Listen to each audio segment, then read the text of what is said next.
Karena orang yang mati syahid itu tidak akan merasakan sakratul maut illa kal qars, seperti cubitan pada tangan. Izinkan aku mati syahid, karena kalau aku mati syahid tidak akan ada azab kubur. Izinkan aku mati syahid, karena kalau aku mati syahid tidak akan ada hisab, langsung masuk surga. Nabi bertanya, alaka min ummin, ibumu masih hidup? Ibumu ada di rumah? Ya. Ilzam rijlaiha fatammal jannah, urus tapak kakinya, akan kau dapati surga di sana. Haji Halim sedang menunjukkan begini cara sayang kepada ibu. Wahai kalian yang tak menghormati ibu, yang menyepelekan ibu, yang merendahkan ibu. Malam ini lihat, beliau tidak ada ceramah, tidak ada tausiah, tapi langsung dibuat begini cara menghormati ibu. Ini sekarang banyak orang tak menghormati ibu. Berapa banyak ibu yang awalnya bantu-bantu, lama-lama jadi pembantu. Dulu dia tidak tarawih, kenapa? Karena kita menangis merengek di rumah. Sekarang di hari tuanya dia tidak tarawih juga. Kenapa? Dia menjaga cucunya. Berapa banyak itu terjadi. Jangan sampai. Dia tidak pernah menolak cucunya, dia sayang. Tapi kita yang berpikir, berapa kali dia tidak jadi sholat duha karena kita kencing di kaitnya. Berapa kali dia tidak tarawih karena kita menangis merengek sampai subuh datang. Berapa kali dia tidak iktikaf karena kita. Andai dia masih hidup hari ini, datang, belikan pakaian yang paling dia suka, belikan perhiasan kalau ada.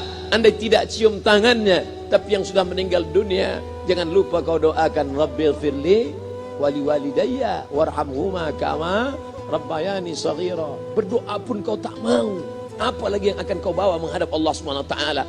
Meregang nyawa dia melahirkan engkau. 9 bulan 10 hari kau menumpang di perutnya.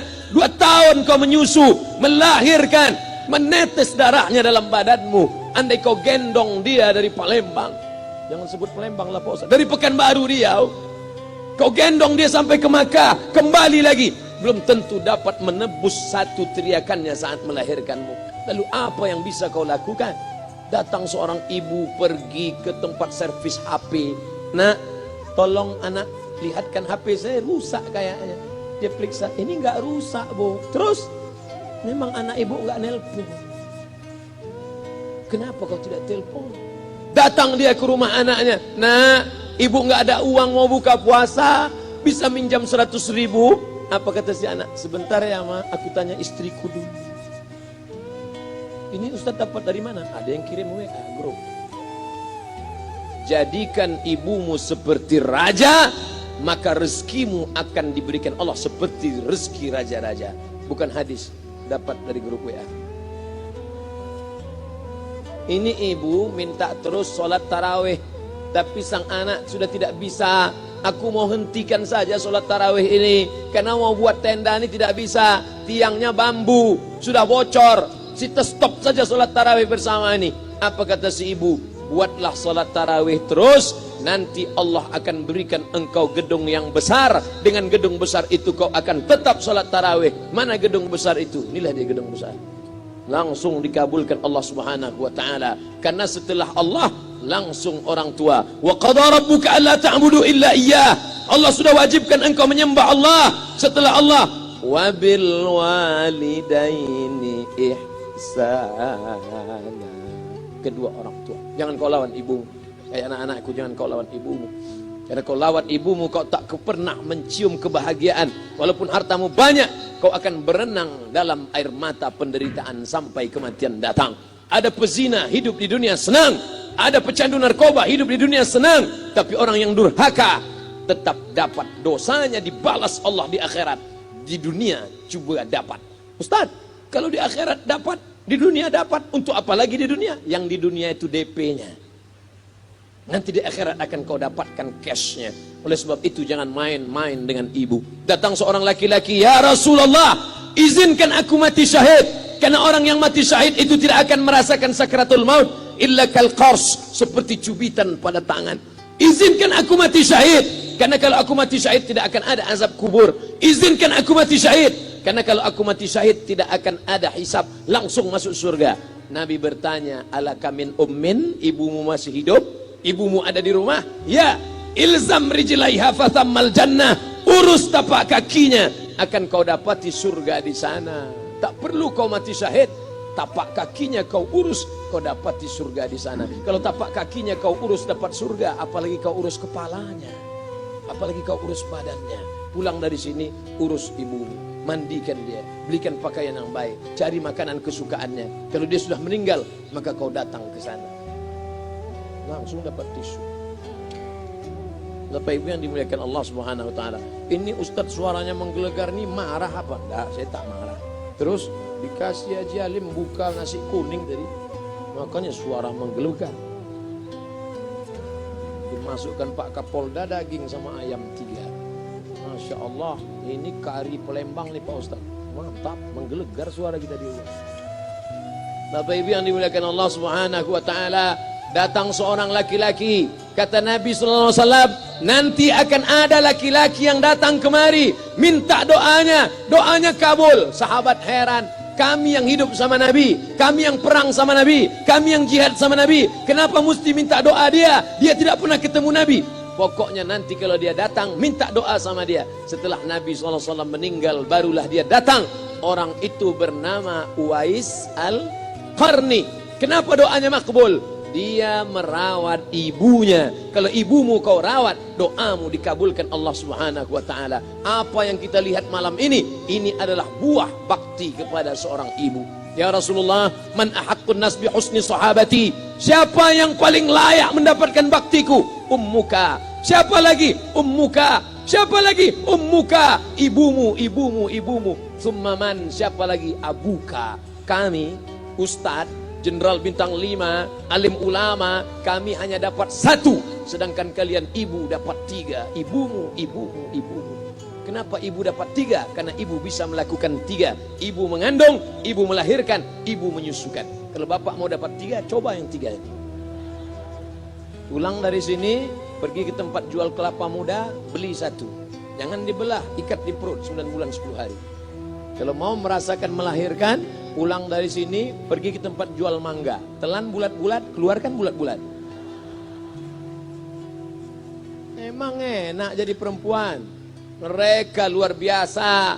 Tanya ibumu, berapa kali dia meninggalkan puasa Ramadan? Saat mengandung engkau, 30 hari dia tak puasa. Saat menyusukan tahun pertama, 30 hari dia tak puasa. Saat menyusukan tahun kedua, 30 hari dia tak puasa. Saat dia mau ganti qadha tahun berikutnya, adik mau menyusul. Hari ini dia belum mengqadha puasanya, dia terhutang di hadapan Allah. Lalu apa yang bisa kau lakukan? Malam ini betul-betul disadarkan. Alhamdulillah, ibu saya masih hidup, umurnya 70 tahun. Saya akan pulang dari kajian malam ini. Nampaknya malam ini saya yang ceramah, saya yang tausiah. Tapi saya mengambil pelajaran. Pulang dari sini, saya akan lebih sayang pada emak saya. Saya lebih cinta kepada ibu saya. Saya malu, saya hanya pandai berceramah, berkata, tapi orang sudah mengamalkannya langsung. Haji Alim membelikan gelang ibunya 2 kali sampai 4 kali setahun. Gelang cincin. Sudah dibelikan 2 bulan, hilang. Kemana? Ada orang susah tadi aku kasih. Ternyata itu yang membuat rezeki melimpah ruah. Maka rezeki buah yang sudah matang harus kita joloknya dengan apa? Dengan berbakti kepada ibu. Bapak Ibu yang dimuliakan Allah, saudara-saudaraku yang dimuliakan Allah Subhanahu wa taala. Ibu ini luar biasa. Sampai-sampai ibu, Ustaz jangan nunjuk pakai tangan kiri lah. Oke, pakai kanan. Ibu, andai ngomong ibu salah, tetap dikabulkan Allah Subhanahu wa taala. Ada seorang ibu memanggil anaknya, "Ya Juraij, wahai Juraij." Anaknya sedang beribadah. Ibadah pada Allah atau nyambut ucapan ibu? Allah lebih mulia, dia diam. Ya Juraij, dia tetap diam. Ya Juraij, dia tetap diam. Dia tidak jawab seruan ibunya. Sampai akhirnya ibunya berkata, apa kata ibunya? Allahumma la tumitshu hatta turihi wujuhal mumisat. Jangan matikan Juraij sebelum matanya melihat wanita, maaf, tunasusila. Jangan matikan Juraij sebelum matanya melihat wanita tunasusila, WTS PSK, orang nakal, orang jahat. Tidak mungkin ahli ibadah matanya melihat orang jahat. Tapi takdir berkata lain. Tak lama setelah ucapan sang ibu, ada seorang WTS PSK hamil. Tidak diketahui suaminya, ditangkap, ditanya, siapa yang menghamilimu? Apa kata si perempuan? yang menghamiliku adalah Juraij.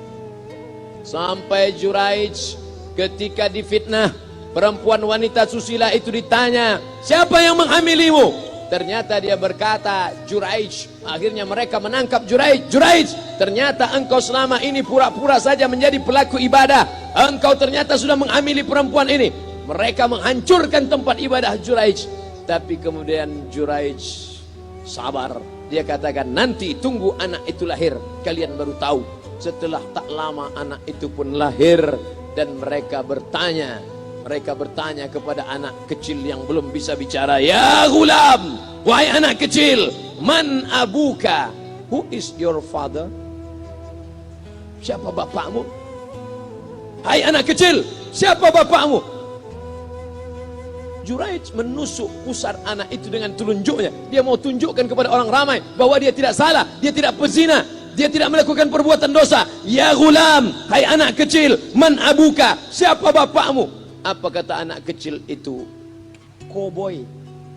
Ko sapi, boy penjaga sapi, pengembala sapi. Bapakku pengembala sapi. Barulah orang Yahudi tahu ternyata Ra'il Ghanam yang menghamili PSK perempuan jahat tadi adalah penggembala sapi. Lalu kenapa fitnah itu terjadi? Allah mengabulkan doa si ibu sebelum Juraij mati. Matanya pernah melihat wanita tuna susila. Oleh sebab itu ibu jangan sampai kalau marah sama anak memanggil anak dengan kata-kata yang tak baik. Setan, hantu. Kalaupun marah panggil dia, calon wali kota. Kalau marah betul, calon gubernur. Sini sebentar. Doa ibu dikabulkan Allah Subhanahu wa taala. Saya setahun setiap bulan Februari ceramah di Kuala Lumpur seminggu. Kuala Lumpur, Selangor, Sarawak, Kuching, kemudian Malaka, Ipoh, Negeri Sembilan. Ketika saya tausiah datang ibu-ibu makcik Malaysia. Assalamualaikum. Waalaikumsalam. Ustaz Somad. Ya. Saya nak jumpa dengan emak Ustaz. Loh, ngapa jumpa emak saya? Jumpa saya lah. Ustaz pasti dididik oleh seorang ibu. Saya ingin jumpa ibu Ustaz. Saya sangka dia mau jumpa saya. Ternyata ibu di tengah para habaib, diambil diri seorang profesor, dibalik diri seorang gubernur, wali kota, Kapolda. Di dalam diri mereka ini adalah orang-orang luar biasa, tapi dilahirkan oleh perempuan-perempuan yang super luar biasa. Betul? Mereka ini semua dibesarkan perempuan. Makanya ada ungkapan al-jannatu tahta aqdamil ummahat, surga di bawah telapak kaki ibu. Tapi ada yang mengatakan itu dulu Pak Ustaz, sekarang sudah berubah, surga di bawah telapak kaki babysitter.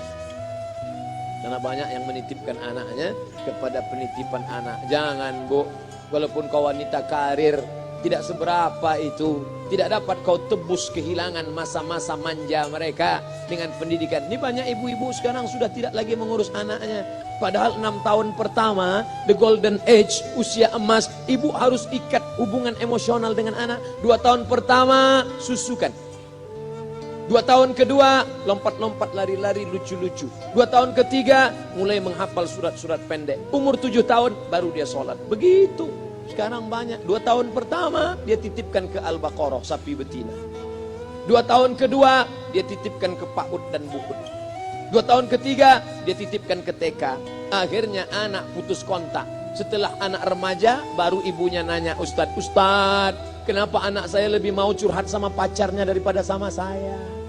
Karena anak sudah lost contact, putus hubungan dengan ibu. Itulah yang dulu dikejar dengan wanita karir. Pergi pagi pulang petang, peras keringat, banting tulang, tunggang langgang, lintang pukang. Tak dapat kau tebus dengan apapun. Oleh sebab itu, kalau kau sayang kepada mereka, besarkan mereka. Nanti setelah dia SMP, kau tetap bisa berkarir, tetap bisa apapun. Tapi usia emas ini tetap jaga mereka. Di balik anak-anak yang luar biasa, ada ibu yang luar biasa. Di mana letak ibu luar biasa itu? Inilah dia, ibu-ibu semua insya Allah. Amin.